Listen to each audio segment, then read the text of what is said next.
আজ আমি আপনাদেরকে অবৈধ সম্পর্ক বিচ্ছেদের একটা নকশা দিব। অবৈধ সম্পর্ক বলতে কি বোঝায়? স্বামী স্ত্রী সম্পর্ক ব্যতীত ধরেন পরকীয়া সম্পর্ক, প্রেমিক প্রেমিকার সম্পর্কটাও আলটিমেটলি অবৈধ, এটা কোনো বৈধতা নাই।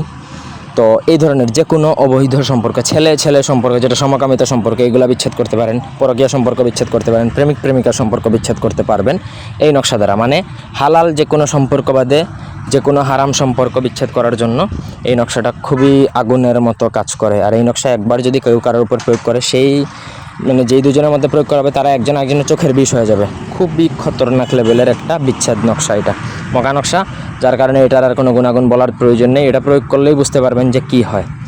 পুরো ভিডিওটা না টেনে শেষ পর্যন্ত দেখবেন। আমার চ্যানেলটা সাবস্ক্রাইব করবেন, লাইক কমেন্ট শেয়ার করবেন। আপনাদের ব্যক্তিগত যে কোনো প্রয়োজন বা যে কোনো কাজ, বানজাদু, রুনা, উচাটন, মারণ, স্তম্ভন, আকর্ষণ, বিদ্বেষণ, বশীকরণ, বিয়েবন্ধ কাটা, বিচ্ছেদ করা, তারপর হচ্ছে দোকানে রাজমণি তাবিজ ইত্যাদি সকল প্রকার কাজের জন্য আমাদের সাথে যোগাযোগ করতে পারেন স্ক্রিনে দেওয়া নাম্বারে, সরাসরি ফোনে, হোয়াটসঅ্যাপে অথবা ইমোতে। স্ক্রিনে যে নকশাটা দেখতে পাচ্ছেন, এটা ভোজপাতার মধ্যে আপনাকে অষ্টতিতার কালি এবং 20 তিতার কালি, এই দুইটা কালি একত্রে মিশ্রিত করিয়ে লিখতে হবে, যে কোনো শনি মঙ্গলবার দিন অথবা অমাবস্যার রাতে।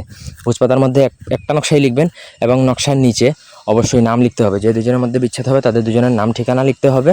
লিখার পর আপনাকে সেই নকশাটা যে কোনো পুরাতন কবরে দাফন করতে হবে। পুরাতন কবর কি? যেই কবরস্থানে বা যেই কবরে ধরেন 6-7 বছর, 8 বছর, 10 বছর আগে কাউকে দাফন করা হয়েছে, এমন কোনো কবরস্থানে আপনাকে দাফন করে দিতে হবে। সঠিক নিয়মে যদি আপনি এই বিদ্যাটা প্রয়োগ করতে পারেন, তাহলে 3 দিনের মধ্যে তাদের মধ্যে বিচ্ছেদ হবে বা সেপারেশন হবে। ওই যে বিচ্ছেদ হবে, একজন একজনকে আর জীবনে চোখেও দেখতে পারবে না, এরকম একটা অবস্থা হবে। তবে আমি আগেই বলছি, এটা কিন্তু অবৈধ সম্পর্কের জন্য। বৈধ কোনো সম্পর্ক এটা দ্বারা বিচ্ছেদ করা যাবে না। যদি করতেও চান, যদি কাজ হয়ও, কিন্তু আপনার বড় আকারের ক্ষতি হবে, ওইটা মাথায় রেখে কিন্তু কাজ করতে হবে। যদি কোনো অসৎ উদ্দেশ্য নিয়ে কাজ করেন, তাহলে কিন্তু আপনার হিতে বিপরীত হবে। তবে অবৈধ যে কোনো সম্পর্ক বিচ্ছেদ করতে পারবেন, কোনো সমস্যা নেই। এই ছিল আজকের ভিডিও। ধন্যবাদ সবাইকে। আল্লাহ হাফেজ।